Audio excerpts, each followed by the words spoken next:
Allô tout le monde! Aujourd'hui, je veux vous parler d'une série documentaire que je me suis mise à écouter sur Crave. C'est #DeadToMe. Les fameuses rencontres là, en ligne, donc on ne sait pas toujours sur qui on peut tomber. Donc, c'est sûr et certain que cet épisode-là, elle m'a un peu interpellée parce que, dans le fond, on voit à quel point l'amour rend aveugle. Puis je sais qu'il y a plusieurs personnes qui vivent des situations comme celle-là. Puis je sais que pour certaines personnes, c'est difficile de dire que finalement, oui, OK, il n'y a plus rien qui va, puis je suis pas en sécurité dans ma relation, puis au début, tout est beau, on veut y croire.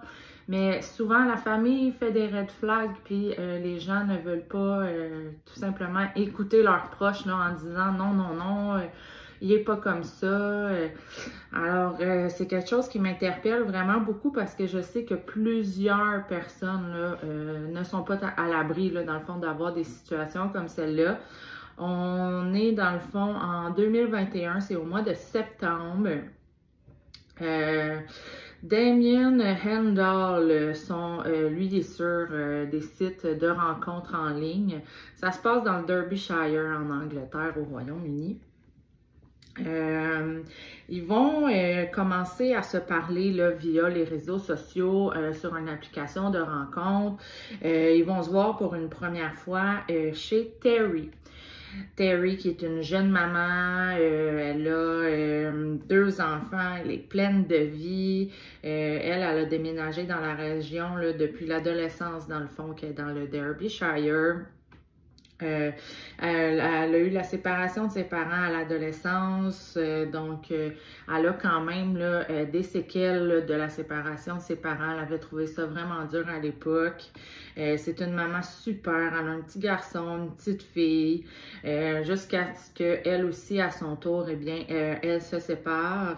Et puis pour passer là, au travers, elle discute là, avec les gens là, sur Internet, étant donné qu'elle avait déjà là, comme un petit sentiment là, face aux séparations qui la hantaient là, depuis son adolescence. Donc, ils vont parler, ils vont flirter, ils vont s'envoyer des photos. Les deux se trouvent très beaux mutuellement. Ils vont parler de ce qui les anime dans la vie, tout ça. Ils vont prévoir, là, dans le fond, de se rencontrer chez Terry. Elle va faire garder les enfants pour la première fois. Puis, dans le fond, ils vont passer le week-end ensemble. Il va arriver le vendredi, il va partir le dimanche. Ils se sont vus tout le week-end. Ça a cliqué vraiment. Tout va bien. Ils vont décider de se revoir le week-end suivant. Et puis, dans le fond, à partir de ce week-end-là, ben, dans le fond, Damien ne sera jamais le reparti de chez Terry. Devant les parents, eh bien, il va faire là, tout pour être aimé. Écoute, il va être charmant, il va jouer avec les enfants. Il va vraiment là, comme paraître de la personne là, la plus normale sur la terre. Il va vraiment, tu sais, comme avoir de bonnes discussions. Tout le monde s'entend pour dire là, qu'au début, Damien, c'était vraiment comme « Ah, mais tu sais, très charmant, très... ouais, on l'aime bien. » Puis, tout est allé super vite là, par la suite. Ils ont déménagé ensemble.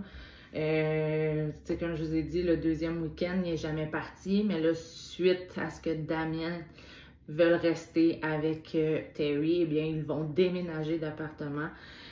Ça va vraiment vite. Ils apprennent à se connaître, ça va, tout va bien. Il est super, là, dans le fond, il n'y a rien encore là, qui laisse entrevoir là, ce qui pourrait arriver. Il y a une amie de Terry que elle trouve ça trop beau pour être vrai un peu. Elle a un petit red flag.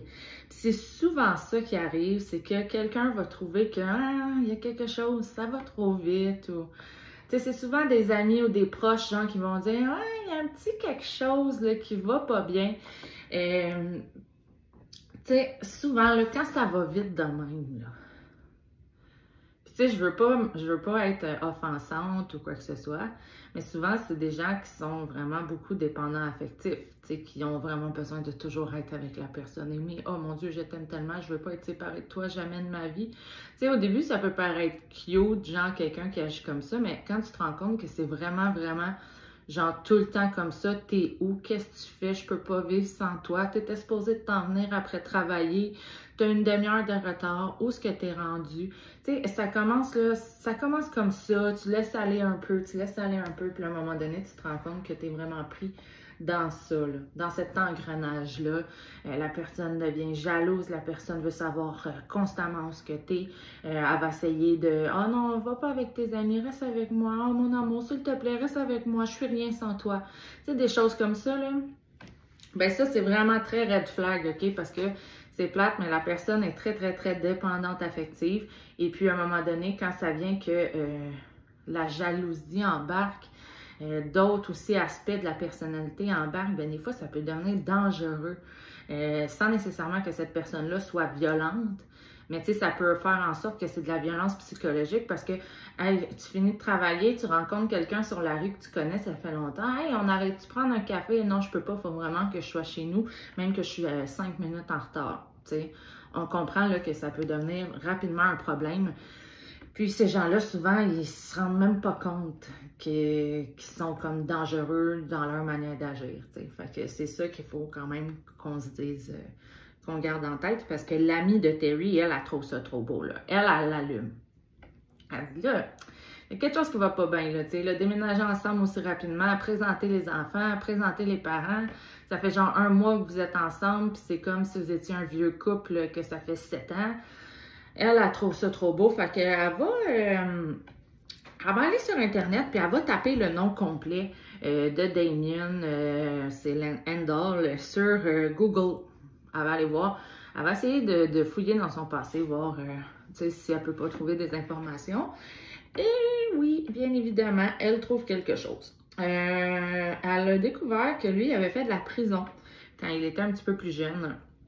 Bataille, tentative de vol à main armée, problème de drogue, tu sais, un petit bum, là, il a été condamné pour ça, il a fait de la prison.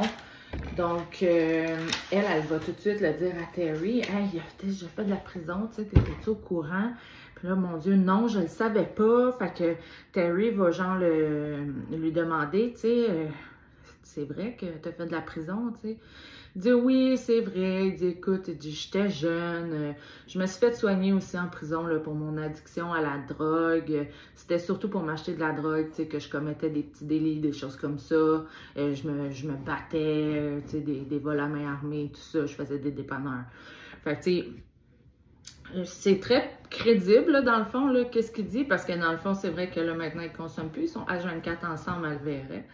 Fait que... ça va être comme ça va passer comme dans le beurre. Elle va dire, OK, tu sais, merci d'avoir éclairci ça. Fait que, elle, dans le fond, elle se fait dire qu'elle a souvent eu, là, tu sais, le comportement de sauveur. Tu sais, quand, admettons, tu rencontres quelqu'un qui est brisé, tu sais, comme là, lui, il a fait de la prison, il s'en est sorti. Puis là, depuis qu'il est avec Terry, qui est donc bien, elle a changé sa vie. Fait qu'elle, pour elle, c'est valorisant de dire qu'elle est en train de changer la vie de quelqu'un. Fait qu'on appelle ça, tu sais, avoir le comportement du sauveur, que, ouais, il était comme ça avant, mais avec moi, il est pas comme ça parce que moi, j'ai fait quelque chose de spécial. T'sais, vous comprenez, vous avez déjà tous sûrement entendu quelqu'un, peut-être même un proche à vous. Hey, il me semble qu'elle est bizarre ta relation avec ce gars-là. Ouais, mais non, inquiète pas, avec moi, il est pas comme ça parce que je l'ai comme sauvé, je veux le sauver de la rue.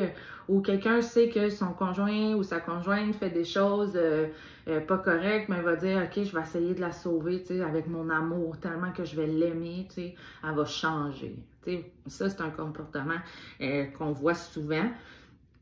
Puis c'est normal que la famille s'inquiète quand ils ont des doutes par rapport à ça, parce que veut pas, tu sais, ça reste quand même que c'est un comportement qui est qui est quand même assez déviant, là, qu'on se le dise. Fait que, il y a souvent beaucoup de manipulation, je vais changer, je t'aime, je vais arrêter pour toi, ta famille m'aime pas, mais moi je suis tout pour toi, t'es tout pour moi, puis on voit ça souvent. Donc, il va se faire prendre à fumer du cannabis. Dans le fond, Terry va le surprendre un soir en train là, de fumer un joint à l'extérieur. Elle va dire « Hey, tu m'avais dit que tu n'avais plus de problème de drogue. » Il dit « Ouais, mais ça, c'est thérapeutique. » Il dit « C'est pas vraiment de la drogue. » Il dit « C'est que moi, j'ai une tumeur dans le cerveau, donc je dois, là, comme abréger des fois là, mes souffrances avec du cannabis. » Là, il va aller dire qu'il y a une tumeur au cerveau. Je veux dire, OK, à quel point, genre, t'as vraiment besoin de mentir à ce point-là? Genre, t'aurais pu lui dire juste une petite menterie, genre, ouais, je me suis blessée, j'ai mal à l'épaule, c'est un ami qui m'a suggéré ça. Moi, je ne pas tant que ça, mais je l'essaye à soir. T'aurais pu dire tout simplement la vérité au pire ou quoi que ce soit. Non, il faut que tu inventes que tu as une tumeur au cerveau. C'est à quel point, là, que tu deviens menteur, là, c'est épouvantable.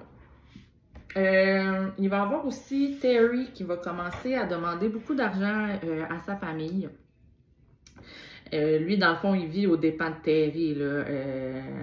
Il est vraiment Damien, genre, il rentre pas d'argent. Il vit en appartement, puis il consomme aussi du cannabis. Fait que, dans le fond, elle a de la misère à arriver. On se rappelle qu'elle a 2 jeunes enfants. Fait qu'elle commence à avoir de la misère à arriver. Fait qu'elle va demander beaucoup d'argent à ses parents. Ses parents vont de plus en plus lui demander pourquoi on a besoin de te prêter tant d'argent. Fait que, tu sais, il commence à faire 1 + 1, tu sais, c'est Damien, là, qui est peut-être un peu plus nocif dans la vie de sa fille qu'il pensait, tu sais. Fait qu'il va l'isoler encore de plus en plus de sa famille. Sa famille, à un moment donné, va décider de slacker là, sur le prêtage de money. Donc, il va dire que ta famille t'aime pas. Il va essayer de l'isoler un petit peu plus de sa famille. Tu vois bien, on n'est rien pour eux autres, blablabla. Il va écouter les conversations téléphoniques. Tu sais, vous vous souvenez, là, on est en 2000... On est en 2021, mais tu sais, quand on a un téléphone à la maison, ben, tu sais, souvent, on pouvait écouter les conversations, tu sais, fait que je sais pas si c'est comme ça qu'il réussissait, là, à faire ça, mais bon, il écoute les conversations téléphoniques entre Terry et ses proches pour, après ça, dire, ah, tu vois, elle a dit ça, fait que elle t'aime pas, dans le fond, elle veut pas nous aider, puis tu sais, il va vraiment aller jouer dans la tête. Puis la pauvre Terry, mais elle se rend compte de rien, même si ses proches lèvent le flag, elle est quand même en amour, là. Elle l'aime, là, Damien, parce que oui, il la fait sentir comme si c'était la sauveuse. Oui, il lui donne l'amour qu'elle a besoin. Donc, pour elle, là, c'est non. Pour moi, Damien, c'est parfait. Elle va aller jusqu'à changer complètement de style et de look vestimentaire. Elle va commencer à porter des camisoles très décolletées. Elle va commencer à porter là, du linge très serré. Elle va se teindre les cheveux en rouge. Elle va les mettre ondulés. Elle va commencer à porter énormément de maquillage. Donc, tu sais, on voit là, quand il y a une petite transformation là, du côté là, de ce qu'elle a l'air physiquement. Donc, la famille encore là s'inquiète, mais elle ne veut rien entendre. Elle est très bien là, avec Damien. Son amie va quand même continuer, OK, à faire des recherches par rapport à lui parce que là, elle trouve que ça commence à aller loin, là, tout ça. Elle va découvrir qu'il venait tout juste de sortir, dans le fond, de transition quand ils se sont rencontrés. Dans le fond, Damien était à la rue, il venait juste de sortir de maison de transition pour un délit qu'il avait commis, donc il avait fait du temps. Son dossier criminel est quand même bien lourd. Là, on parlait tantôt là, de bataille, consommation de drogue, voies de fait, ces choses-là, vol à main armée. Ben, on se rend compte aussi qu'il a agressé des gardiens de prison, il a fait un incendie criminel. Il a quand même un passé là, qui est quand même bien violent. Là. Il n'est pas allé juste une fois en prison après un braquage qui a mal tourné. Là. Il est allé plusieurs fois. Puis, quand il va se faire demander plus d'explications par rapport à tout ça, il dit que c'est du passé, que depuis qu'il est avec Terry, dans sa tête à lui, c'est clair, il veut plus rien savoir de cette vie-là. Il veut vraiment, faire sa vie avec Terry. C'est vraiment Terry maintenant qui va m'aider à passer à travers tout ça. Donc encore là, lui, il se sert d'elle comme bouée et elle aime avoir aussi le rôle de la sauveuse. Donc, tu sais, vraiment, il va vraiment s'attacher à ça là, pour dire ça. Terry, elle va rester très forte, OK, pour ses enfants. Pour vrai, elle a toujours été une mère exceptionnelle. Ses enfants n'ont jamais rien manqué, malgré le fait qu'elle était dans une relation amoureuse toxique. Ses enfants n'en ont pas souffert, OK? C'est vraiment important de le mentionner. Damien, il va devoir passer en cours pour un autre délit qu'il a commis avant de rencontrer Terry, parce qu'on sait des fois on commet un délit, mais la date du procès, des fois, elle peut être retardée de quelques années. Donc, ça peut faire déjà, exemple, 2 ans que tu es avec ton conjoint, puis tu apprends qu'avant toi, ben, il a été poursuivi au criminel pour un incendie, puis il faut qu'il aille en cours, tu sais. Fait que c'est un peu dans cette situation-là là, que se retrouve Terry. Donc, les parents, eux autres, là, vont souhaiter que Damien s'en aille en prison. Eux, ils n'en peuvent plus. Ils voient comment que Damien est vraiment pas une bonne personne pour leur fille. Ils voient là, que depuis qu'elle est avec lui, elle fait juste là, comme s'enfoncer. C'est vraiment pas le genre de gendre qu'eux auraient espéré, pardon. Donc, suite à ce procès, dans le fond, Damien, il va s'en sortir avec une assignation, dans le fond, à rester à résidence. Il va porter un bracelet électronique. Donc, il va être encore plus présent pour Terry. Dans le fond, il va rester chez Terry. La cour va décider que l'adresse de Damien va être chez elle. Puis, il va porter en permanence le bracelet électronique pour savoir où il est. Donc, il ne peut plus quitter. Là, la famille, dans le fond, eux, ils espéraient qu'il s'en aille en prison. Ils seraient débarrassés de lui, mais là, ils sont encore plus pris avec lui, étant donné qu'il y a l'assignation à résidence. Donc là, la famille capote. Il est encore plus confiné avec elle. On ne sait pas vraiment qu'est-ce qui se passe. Ils n'ont plus tant de nouvelles de leur fille. Avant, elle les appelait à tous les jours, toutes les semaines. Là, maintenant, c'est une fois de temps en temps, au mois, 2 mois, 3 mois. Donc, un soir, dans le fond, d'une manière totalement gratuite, ce qui devait arriver arriva. Damien est pris d'une poussée de colère extrême. Il est vraiment enragé raide. Il va tuer Terry et les 3 enfants. Je dis 3 enfants parce que ce soir-là, ils avaient invité un ami là, des enfants à faire dodo à la maison. Donc, il va les tuer à coups de marteau. On va apprendre après que Terry était enceinte de lui durant l'autopsie.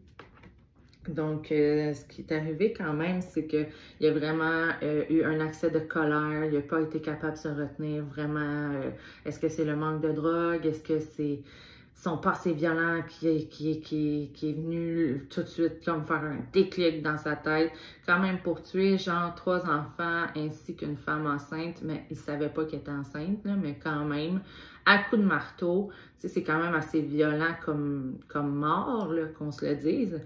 Donc, je trouve ça quand même je trouve ça quand même très violent là, comme manière là, de mettre à mort. Il va appeler lui-même, dans le fond, la police, mais seulement le lendemain des faits, parce que, dans le fond, lui, il est très... il a pris le temps là, vraiment de se calmer, de dire « OK, qu'est-ce que je fais avec ça? Je pourrais pas m'en sortir, j'ai le bracelet. » Il a pris le temps de faire ces choses. La famille est bouleversée, hein, vous imaginez bien. Elles essayaient de sortir leur fille là, et leurs petits-enfants de ça depuis déjà plusieurs mois. Puis là, elles se rendent compte que là, ben, là il est trop tard, hein, l'acte a été commis. Puis on a su par après, lors du procès, que quand il a tué Terry et les enfants, vu qu'il a appelé la police seulement le lendemain, eh bien, les policiers se sont demandé ce qu'il avait fait là, durant la nuit. Eh bien, tenez-vous, il est allé vendre les consoles de jeux des enfants pour pouvoir là, aller s'acheter de la drogue. Donc, pendant que les enfants gisaient au sol, eh bien, lui, il est parti avec les Nintendo, les PlayStation, les Switch, qu'est-ce que tu voudras, là. Il est parti avec ça pour aller les vendre et ensuite s'acheter de la drogue. C'est épouvantable. Il n'y a aucun remords, aucun... Tu sais, quand tu fais ça, là, c'est que tu viens de tuer puis tu te dis, bon, OK, c'est fait. Puis après, tu n'as plus d'émotion, c'est épouvantable. Lui, il va plaider qu'il est non coupable pour, dans le fond, santé mentale et son manque de drogue. Puis, dans le fond, le passif de Damien fait en sorte que non, il ne plaidera pas à la santé mentale, t'as vraiment tué parce que t'as fait une crise de colère. Oui, il devait surtout, peut-être à cause de la drogue, des choses comme ça, en manque de drogue. Oui, ok, des fois, ça peut jouer un peu sur ta santé mentale, mais t'étais quand même, là, tu savais qu'est-ce que tu allais faire, tu savais qu'est-ce que tu faisais.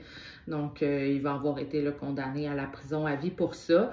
Puis, c'est sûr et certain qu'on se le dise, là, ça arrive tellement souvent, là, des histoires comme ça. Là, puis ça, c'est une parmi 1 million. Là, puis c'est surtout les rencontres en ligne. Tu les connais pas, les gens.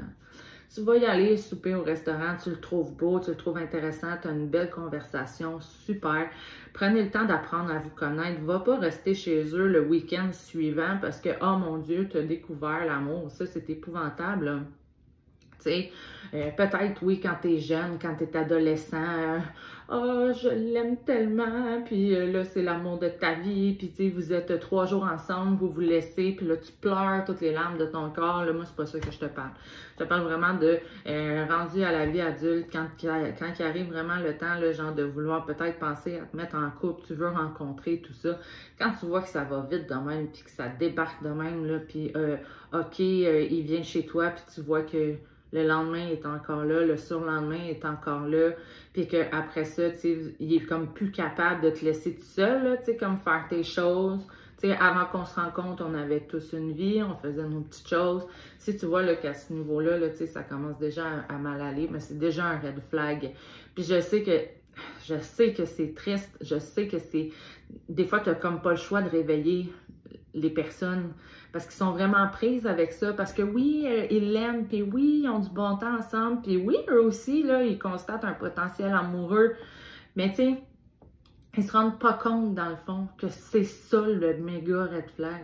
Quand ils commencent à avoir possession, jalousie, t'étais où, comme je vous le disais au début, tu finissais de travailler à 7 heures, il est rendu 8h15, comment ça, t'es pas arrivé à la maison? T'es allé où? Ah ouais, qu'est-ce que t'as acheté? T'es bien mieux d'avoir ces items-là, mais que tu rentres à la maison. Tu comprends tout là, le pattern dans lequel tu t'en vas. Là. Puis il n'y a pas toujours de la violence, mais souvent, c'est précurseur. C'est ça que je trouve quand même assez déplorable. Tu ne la connais pas, la personne avec qui tu parles en ligne.